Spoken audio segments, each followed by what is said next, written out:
नमस्कार सर, मेरा नाम राजू है। एक क्वेश्चन पूछा जाता है कि हर एज में अलग अलग म्यूचुअल फंड होना चाहिए क्या? क्या ये सच है कि 30 के एज में है, 40 के एज में, 50 के एज में है तो अलग अलग म्यूचुअल फंड होना चाहिए? आज इस पे वीडियो है। मान लेते हैं कि 30 साल, 40 साल, 50 साल, 60 साल, 70 साल का एज है और म्यूचुअल फंड में कदम रखना चाहते हैं तो 30 साल वाले और 40 साल वाले के लिए तो कोई प्रॉब्लम नहीं है। इनके पास 25 साल का ड्यूरेशन है यदि 55 साल के एज में रिटायरमेंट लेना चाहते हैं तो, और 40 साल वाले के पास लगभग 15 साल है। तो यहाँ पे लॉन्ग टर्म हो गया, 15 साल से ऊपर लॉन्ग टर्म में आप स्मॉल कैप, मिड कैप में इन्वेस्ट करके छोड़ सकते हैं। अब बात यह है यहाँ पे कि एज है 50, 60, 70। यदि आप पहले से इन्वेस्ट कर रहे हैं, जैसे मैं पहले से इन्वेस्ट कर रहा हूँ तो मेरा एज 50 और 55 हो जाएगा, तो क्या मैं उस म्यूचुअल फंड से निकल के कहीं और चला जाऊँगा? थोड़ा सा पैसा 10-20% पैसा बैलेंस फंड में या multi cap, flexi cap, balance fund में रख दूंगा, लेकिन ज़्यादातर पैसा स्मॉल कैप में ही रहेगा, क्योंकि वो अगर 10 गुना बढ़ा है तो मैं क्यों ऐसी जगह पे जाऊँगा जो 2 गुना ही बढ़े? ऑलरेडी पहले से चल रहा है तो वहीं रहेंगे। अगर मान लीजिए 5 करोड़ से गिर के 2.5 करोड़ भी हो जाता है तो क्या प्रॉब्लम है? कोई विपत्ति नहीं आने वाला है। तो पहले से अगर मिड कैप, स्मॉल कैप ज़्यादा अच्छा किया है, थोड़ा सा गिर भी जाएगा तो कोई दिक्कत नहीं है। लेकिन कोई व्यक्ति यहीं पे पहली बार शुरुआत करना चाह रहे हैं 50 साल, 60 साल, 70 साल में, तो उनका रिक्वायरमेंट पूछेंगे। आपको एकदम 5 साल के बाद पैसे का जरूरत है तो लार्ज कैप में, बैलेंस फंड में इन्वेस्ट करके छोड़ दीजिए। लेकिन पता नहीं है एग्जैक्ट कि 5 साल के बाद निकाल भी सकता हूँ, नहीं भी निकाल सकता हूँ। एक तो एफडी किया था, 7 साल के बाद फिर से पलटा मार दिया, फिर 7 साल पूरा हुआ, फिर से पलटा मार दिया, तो ये पता ही नहीं है कि पैसे की जरूरत है। उसके लिए तो फिर लॉन्ग टर्म ही है। लेकिन एग्जैक्ट पता है कि बच्चे का शादी है, बच्चे को पढ़ाई है, 5 साल 6 साल ही टाइम है, तो लार्ज कैप, बैलेंस फंड में रखिए।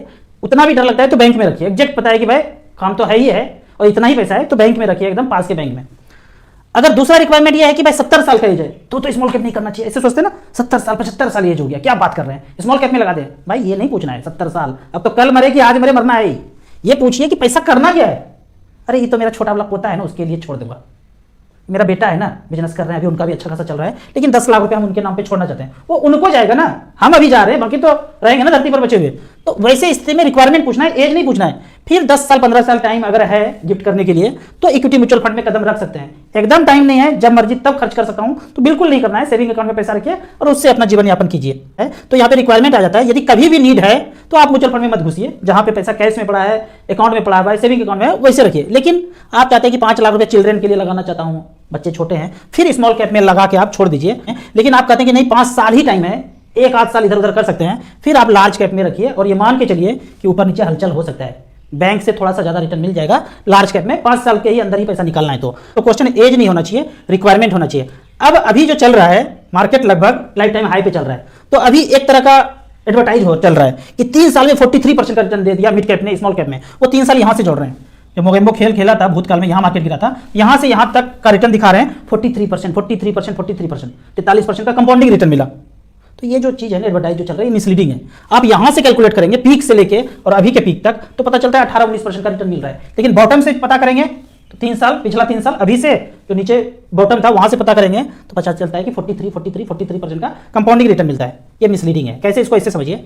एक दिन आप घूमने जा रहे थे, ऐसे करके घूमते रोड पे जा रहे थे, 100 रुपया का जेब से नोट गिर गया, हाहाकार मच गया। भाई 100 रुपया ही दिए थे, पॉकेट खर्च के लिए, 100 रुपया गिर गया। दूसरे दिन फिर उसी रास्ते से घूमे, पहले दिन खोजे मिला नहीं, दूसरे दिन फिर उसी रास्ते से गुजरे तो वो 100 रुपया फिर से मिल गया। तो क्या उछलने लगेंगे, अरे 100 रुपया का तो आज गेन हो गया, मजा आ गया, 100 रुपया का गेन हो गया। वो पिछला भूल गए, वही पैकेट से गिरा था, वही जब में फिर से आ गया।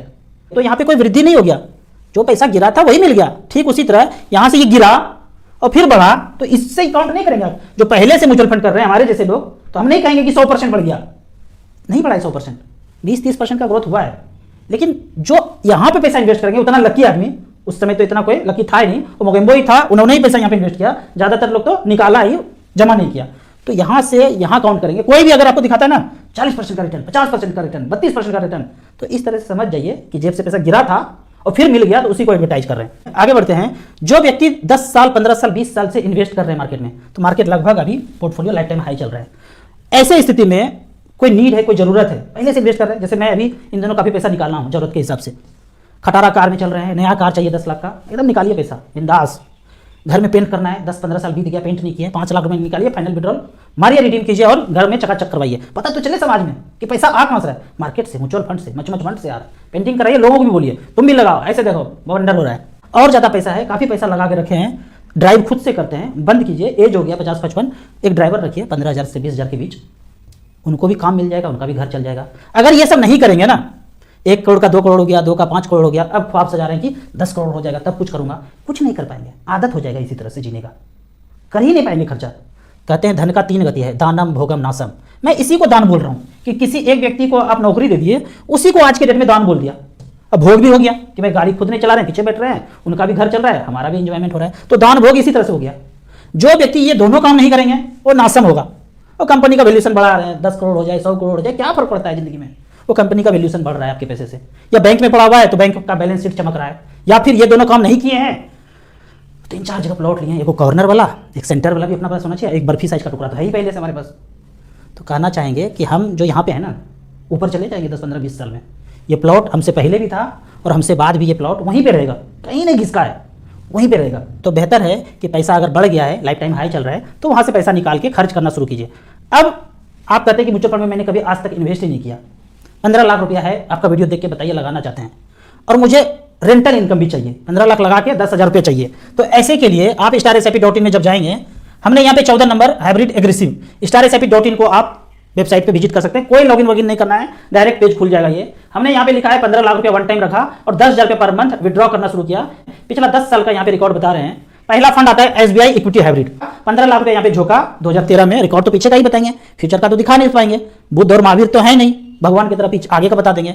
इतना है कि bank, post office, safe, safer, safest से आपको 2 गुना रिटर्न लंबे समय में म्यूचुअल फंड यहाँ पे आपको दे देगा। तो यहाँ पे एक रिकॉर्ड देखते हैं कि 15 लाख रुपये 2013 में रखा और इमीडिएट अगले महीने से 10,000 रुपये पर मंथ लेना शुरू कर दिया 2023 तक।